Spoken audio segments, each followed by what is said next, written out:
लोग पूजन विधान में क्या करते हैं आजकल, इंद्र बना देते हैं। मंदिर में पैसा इकट्ठा हो जाता है बोलियां लगाने से, इंद्र बनाने से।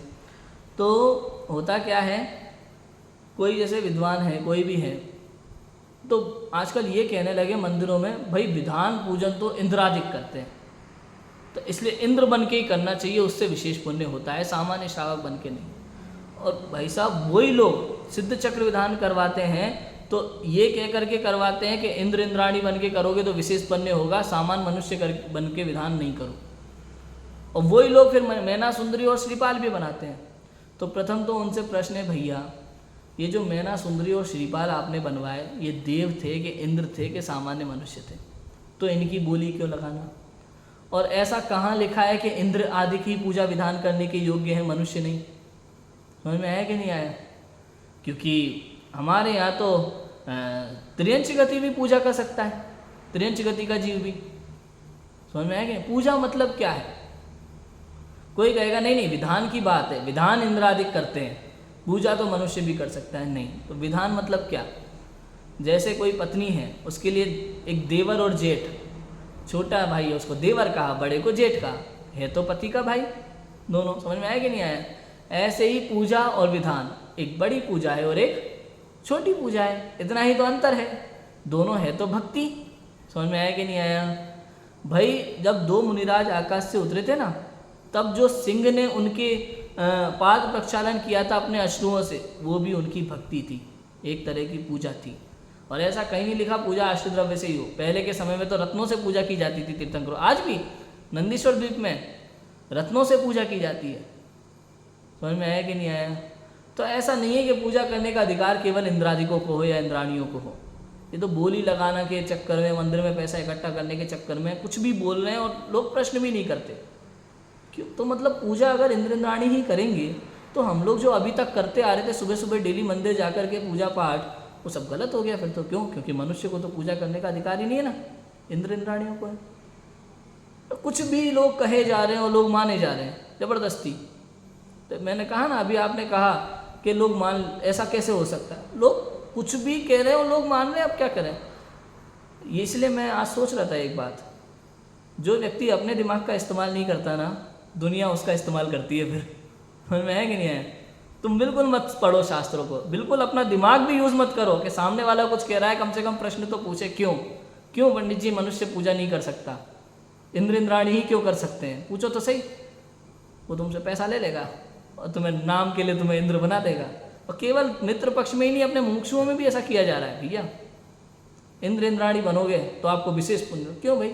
मैं आपसे पूछता हूँ राजू भाई, मैना सुंदरी ने अपना सिद्ध चक्र विधान कर लिया, श्रीपाल ने कर लिया, आप बैठ के करोगे तो आप करोगे कि वो श्रीपाल बन के करोगे? क्यों करोगे आप श्रीपाल बन के? आपका भाव है ना करने का। नहीं इंद्र बन, इंद्र क्यों? हाँ, पंच कल्याणकों में इंद्र बनते हैं क्योंकि वहाँ उनकी भूमिका होती है, क्योंकि 6 महीने पहले रत्नदेव बरसाते हैं, क्योंकि वो ऐरावत हाथी पर बैठकर सौदर्म इंद्र लेकर जाता है। तो जहाँ जिसकी भूमिका है वहाँ वो किया जाता है, उसमें कोई दिक्कत नहीं है। लेकिन यहाँ सिद्ध चक्र विधान में, कल्पद्रुम विधान में, किसी और विधान में, यहाँ कौन से इंद्र की भूमिका है? जरा बताओ तो सही, कौन से शास्त्र में लिखा है? एक्चुअली में इंद्र का मतलब कल्पना है।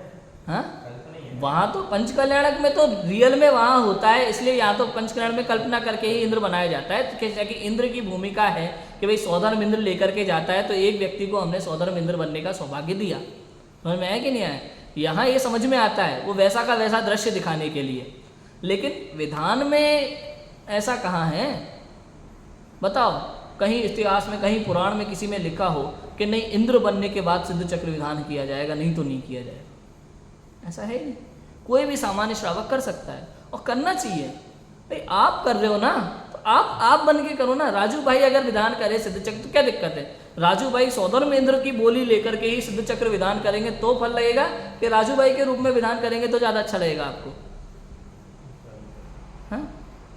नहीं, मैं पूजा करूंगा लेकिन मैं अपने पिताजी की बजाय कर रहा हूँ, ऐसा हो जाएगा। उनकी बजाय मैं कर रहा हूँ आज।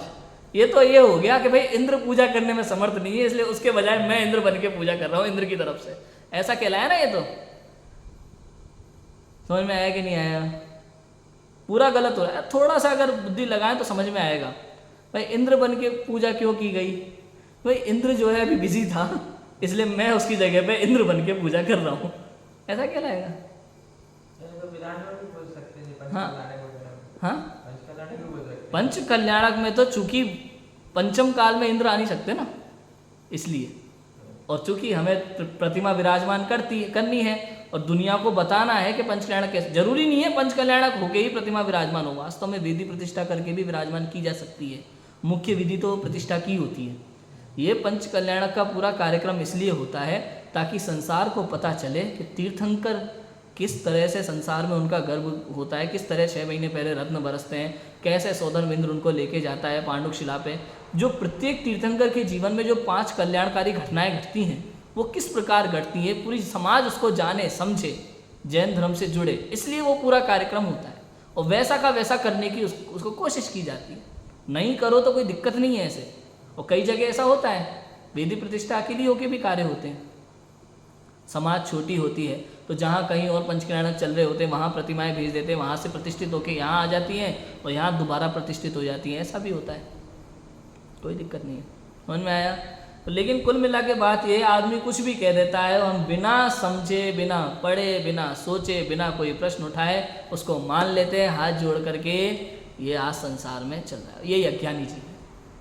अज्ञानी की निशानी ऐसी होती है। समझ में आया?